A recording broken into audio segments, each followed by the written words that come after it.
రైతు మిత్రులందరికీ నమస్కారం. నా పేరు ప్రసాద్. మీరు చూస్తుంది ప్రసాద్ అగ్రికల్చర్.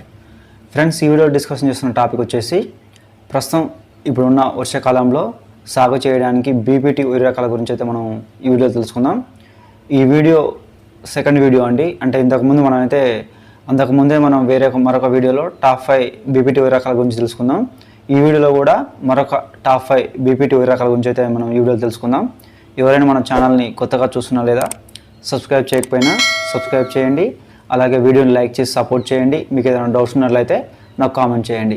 మనం బీపీటీ వరి రకాలు ఎన్ని రకాల వరి రకాలను సాగు చేసినా కానీ బీపీటీ 5204 అనేది అంటే దాదాపుగా కొన్ని సంవత్సరాల నుంచి అంటే వరిని సాగు చేసే ప్రతి రైతు మిత్రుడు తినడానికైతే అనుకూలంగా ఉంటుంది. అందులో ఏంటంటే ఇతర రకాలతో మనం బీపీటీ వరి రకాలతో పోల్చుకుంటే ఈ వరి రకం అనేది అంటే దాదాపుగా అన్నానికైతే 100% అయితే మంచిగా ఉంటుంది అనమాట. కాకపోతే ఏంటంటే వేరే విత్తన రకాలతో పోల్చుకుంటే ఈ బీపీటీ ఈ వరి రకంలో మనకైతే షుగర్ పర్సెంటేజ్ ఎక్కువగా ఉంటుంది అనమాట. ప్రస్తుతం అయితే మనకు షుగర్ అంటే లేకుండా కొన్ని షుగర్లెస్ రైడ్స్ అందుబాటులో ఉన్నవి. అంటే ఎవరికి కావాల్సిన వరి రకాలను వాళ్ళు అయితే సాగు చేసుకుంటారు అనమాట. ఈ బీపీటీ 5204 అనేది దాదాపుగా మనకైతే పంటకాలం వచ్చేసి 150 రోజులు ఉంటుంది అనమాట. ఇంకా ఏంటంటే పిలకల పర్సెంటేజ్ చూసినట్లయితే మనకి ఎంతవరకు వస్తాయంటే 25 నుంచి 30 వరకు అయితే రావడం జరుగుతుంది. ఇది మామూలుగానైతే ప్రజెంట్ అయితే మనం ఒక 2 సంవత్సరాల నుంచి చూసుకుంటే మాత్రం మనకైతే అగ్గి తెగుల్ని దోమనైతే తట్టుకుంటుంది అనమాట. మనకు గింజ ఏంటంటే మనకైతే మంచి నాణ్యంగా కూడా రావడానికి అయితే అవకాశం ఉంటుంది. అంటే మనకు ఒక్కొక్క కంకిలా చూసుకున్నట్లయితే దాదాపు మనకైతే 250 నుంచి 350 వరకు కూడా ఉండొచ్చు అనమాట. ఇది కూడా మంచి దిగుబడి వస్తుంది. 45 నుంచి 50 బస్తాల వరకు కూడా రావచ్చు అనమాట ఒక ఎకరం. మనం విత్తనం మొత్తం చూసుకున్నట్లయితే ఒక ఎకరాకు అయితే మనం 25 కేజీలు అయితే సరిపోతుంది. ఇంకా ఏంటంటే మనం ఈ విత్తనాన్ని కూడా మనం ఏంటంటే లేటుగా నాటు వేయకుండా మనం తొందరగా నాటులేసినైతే మంచి దిగుబడి అయితే రావడానికి అవకాశం ఉంటుందన్నమాట. తట్టుకునే తెగులు ముఖ్యంగా మనం ఇంతకుముందు చెప్పుకున్నట్లయితే అగ్గి తెగుల్ని దోమని తట్టుకుంటుందన్నమాట. ఇంకా వేరే ఇతర రకాల తెగుళ్ళని అయితే తట్టుకోదు. కాకపోతే ఏంటంటే దాని అనుకూలంగా మనం వచ్చిన తెగుళ్ళని బట్టి మనం అయితే నియంత్రణ చేయాల్సిన అయితే అవసరం ఉంటుందన్నమాట. టాప్ 5 బీపీటీ వరి రకాల్లో మొదటి విత్తనం వచ్చేసి బీపీటీ 3082 అనమాట. ఈ విత్తన రకం అనేది మనకైతే మంచి దిగుబడి అయితే రావడం అయితే జరుగుతుంది. మనకు బీపీటీ 5204తో పోల్చుకుంటే ఈ విత్తన రకం అనేది కొంచెం సన్నగా ఉంటుందన్నమాట. దిగుబడి చూసుకున్నట్లయితే 45 బస్తాల నుంచి 50 బస్తాల వరకు కూడా వస్తుందన్నమాట. ఎందుకంటే ఈ రకంలో వరి అనేది ఎత్తు ఎక్కువ పెరగదు, తక్కువ పెరుగుతుందన్నమాట. పంటకాలం చూసుకున్నట్లయితే 130 నుంచి 135 రోజులు ఉంటుందన్నమాట. ఈ రకంలో ఏంటంటే వరి అనేది ఎత్తు పెరగదు, దాదాపుగా 3.5 అరువుల వరకు మాత్రమే పెరుగుద్ది అనమాట. బీపీటీ 3082 గుణగణాలు చూసినట్లయితే ఈ విత్తన రకం అనేది బీపీటీ 5204కి ప్రత్యామ్నాయంగా అని అయితే చెప్పవచ్చు అనమాట. ఇంకా నెక్స్ట్ ఏంటంటే మనకు ఒక్కో కంకిలో ఈ రకంలో 350 నుంచి 450 వరకు అయితే గింజలు అయితే ఉండడం జరుగుతుంది. కొంతమేర అగ్గి తెగులను సుడిదోమను అయితే తట్టుకుంటుంది. 2 పంటలుగా మనం అయితే ఈ రకాన్ని అయితే సాగు చేయొచ్చు అనమాట. ఖరీఫ్లో సాగు చేయొచ్చు, అలాగే రబీలో కూడా సాగు చేయొచ్చు అనమాట. ఈ విత్తన రకాన్ని మనం అన్ని రకాల నీళ్ళల్లో సాగు చేయవచ్చు అనమాట. పిలకలు చూసుకున్నట్లయితే 30 నుండి 35 వరకు అయితే రావడం జరుగుతుంది.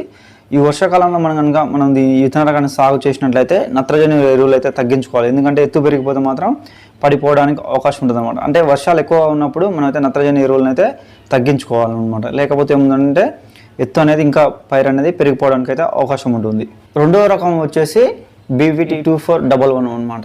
ఈ విత్తన రకం కూడా మనకైతే మంచి దిగుబడి అయితే వస్తుంది. ఇంతకుముందు సాగు చేసినటువంటి రైతులు అయితే మనకైతే చెప్పడం జరుగుతుంది అనమాట. ఈ విత్తన రకం గుణగణాలు చూసినట్లయితే దిగుబడి 40 నుండి 50 బస్తాలు అయితే వస్తుంది. పంటకాలం చూసుకున్నట్లయితే 140 రోజులు ఉంటుందన్నమాట.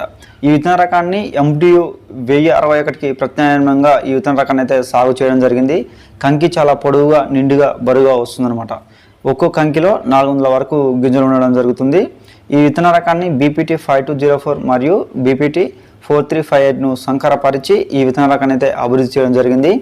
దాదాపుగా కొంతమేర అన్ని రకాల తెగుళ్ళను అయితే ఈ విత్తన రకం అయితే తట్టుకుంటుంది. ఇంకా చూసుకున్నట్లయితే ఈ విత్తన రకాన్ని నెక్స్ట్ మనం అయితే మంచి యాజమాన్యం చేసినట్లయితే మంచి దిగుబడి రావడానికి అయితే అవకాశం ఉంటుంది. ఫ్రెండ్స్, విత్తనం మొత్తం చూసుకున్నట్లయితే ఒక ఎకరాకు అయితే 25 కేజీలు అయితే సరిపోవడం అయితే జరుగుతుంది అనమాట. మూడవ విత్తన రకం వచ్చేసి బీపీటీ 2824 అనమాట. మనకైతే ఇది కూడా మంచి దిగుబడి విత్తన రకం అని చెప్పవచ్చు. పంటకాలం చూసుకున్నట్లయితే 150 రోజులు ఉంటుంది. తెగుళ్ళని అయితే కొద్దిమేర తట్టుకుంటుంది అనమాట. గాలి వానలకు ఈ చేను అనేది పడిపోదు అనమాట. ఎందుకంటే ఎత్తు తక్కువ పెరుగుతుంది కాబట్టి చేను అయితే పడిపోకుండా ఉండడం జరుగుతుంది. ఒక్కో కంకిలో చూసుకున్నట్లయితే మనం 450 నుంచి 400 వరకు కూడా గింజలు అయితే ఉండడం జరుగుతుంది అనమాట. అన్ని కంకులు దాదాపుగా పాలు పోసుకుంటాయి కాబట్టి మనకైతే దిగుబడి ఎక్కువ రావడానికి అయితే అవకాశం ఉంటుందని చెప్పవచ్చు. అలాగే ఇంకేంటంటే అగ్గి తెగులు దోమను పూర్తిగా తట్టుకునే శక్తి అయితే ఈ విత్తన రకం అయితే ఉంటుందన్నమాట. గింజ బీపీటీ 5204ను దగ్గరగా పోలి ఉంటుందన్నమాట. అంటే సేమ్ ఉండవు కానీ దగ్గర అయితే ఉండడం జరుగుతుంది. ఒక ఎకరాకు విత్తనం మూత చూసుకున్నట్లయితే మనం అయితే 25 కేజీలు అయితే పోయడానికైతే అవకాశం ఉంటుందన్నమాట. పోసుకోవాలి విత్తన అవసరాన్ని బట్టి. నెక్స్ట్ చూసుకున్నట్లయితే మనం దిగుబడి చూసుకున్నట్లయితే 45 నుండి 50 బస్తాలు అయితే ఎక్కడికి పోదనమాట. దిగుబడి అయితే ఖచ్చితంగా 50 బస్తాల వరకు అయితే వస్తుంది.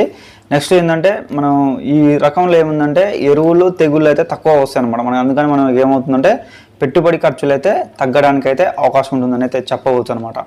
నెక్స్ట్ విత్తన రకం వచ్చేసి మనం చూసుకున్నట్లయితే బీపీటీ 2846 ఈ విత్తన రకం కూడా మనకైతే మంచి దిగుబడి వస్తుందని సాగు చేసినటువంటి రైతులు అయితే చెప్పడం జరిగింది.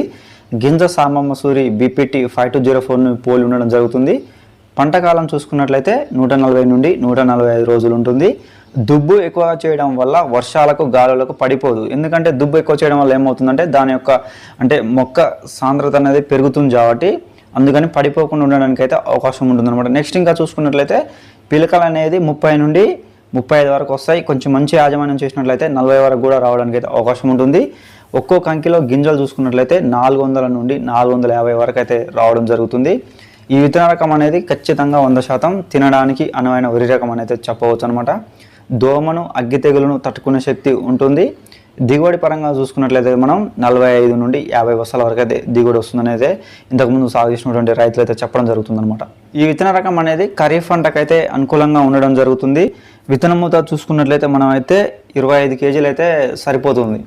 5వ విత్తన రకం వచ్చేసి బీపీటీ 2295 ఈ పంటకాలం చూసుకున్నట్లయితే మనం అయితే 160 రోజులు ఉంటుంది. మనకు విత్తనం మోతాదు వచ్చేసి 25 కేజీలు అయితే అవసరం ఉంటుంది. ఈ చేను అనేది గాలివానలకు పడిపోదు, పురుగులు తెగులు తక్కువ ఆశిస్తాయి కాబట్టి పెట్టుబడి అనేది తక్కువ వస్తుందన్నమాట. ఇది చౌడు నేలను తట్టుకునేటువంటి రకమైన విత్తన రకం. మనం గింజ అనేది సాంబమ్మ సూరిని పోలి ఉండడం జరుగుతుంది.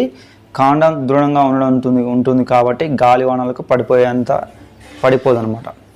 నెక్స్ట్ విత్తనం మూత చూసుకున్నట్లయితే మనం ఇంతకుముందు చెప్పుకున్నట్లుగానే మనం సన్న రకం కాబట్టి మనమైతే విత్తనం మూత అనేది దాదాపుగా 20 నుండి 25 కేజీలు పోసుకున్నట్లయితేనే మనకైతే అంటే ఎక్కువ నార్లు పోసుకొని ఎక్కువ పెట్టుకోవడం వల్ల మనకైతే ఉండదన్నమాట. వర్షాకాలంలో యాసంగిలో మనం నార్లు ఎక్కువ పోసుకొని కొంచెం దగ్గర వేసుకోవడం వల్ల దిగుబడి పెరగడానికి అయితే అవకాశం ఉంటుంది. దిగుబడి చూసుకున్నట్లయితే మనకు 40 నుండి 50 బస్తాల వరకు అయితే రావడం జరుగుతుంది. అంటే మనం ఏ విత్తన రకాన్ని సాగు చేసినా కానీ మనకు కొన్ని అంశాల మీద ఆధారపడి అయితే దిగుబడి అయితే రావడం జరుగుతుంది. ప్రధానంగా మనం విత్తన ఎంపిక అనేది ముఖ్యమైన అంశం అన్నమాట. ఆ విత్తన రకాన్ని ఎంచుకున్నప్పుడు మనం అంటే నారు పోసే ముందు మనం విత్తన శుద్ధి ఖచ్చితంగా చేయాలి. మనం ఏ నేలలో అయితే సాగు చేస్తున్నామో ఆ నేల బలంగా ఉండాలి. అప్పుడే మంచి దిగుబడి రావడానికి అవకాశం ఉంటుంది.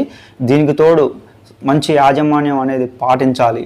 కొన్ని సందర్భాల్లో మనం మంచి యాజమాన్యం పాటించినా కానీ మనకు సరైన వాతావరణం అనుకూలించకపోతే మాత్రం మనకు నష్టం రావడానికి అయితే జరుగుతుంది. ఎందుకంటే ఈ వర్షాకాలంలో అనేది మనం కోతకు ముందు మనం ఏదైనా వర్షం వచ్చినా కానీ అలాంటివి ఏమైనా వచ్చినా కానీ ప్రకృతి వైపరీత్యాలు వస్తే మాత్రం మనకు అంటే నష్టం అనేది అయితే రావడం అయితే జరుగుతుంది. అంటే దిగుబడి అనేది కొంచెం వరకు చేతులు పడిపోవడం వల్ల ఏమవుతుందంటే మనకైతే కొంచెం అయితే దిగుబడి తగ్గడానికి అయితే అవకాశం ఉంటుందని చెప్పవచ్చు. కాబట్టి ఏంటంటే మనం మంచి యాజమాన్యం అయితే చర్యలు పాటించినప్పుడైతే మనకు మంచి దిగుబడి రావడానికి అయితే అవకాశం ఉంటుందన్నమాట.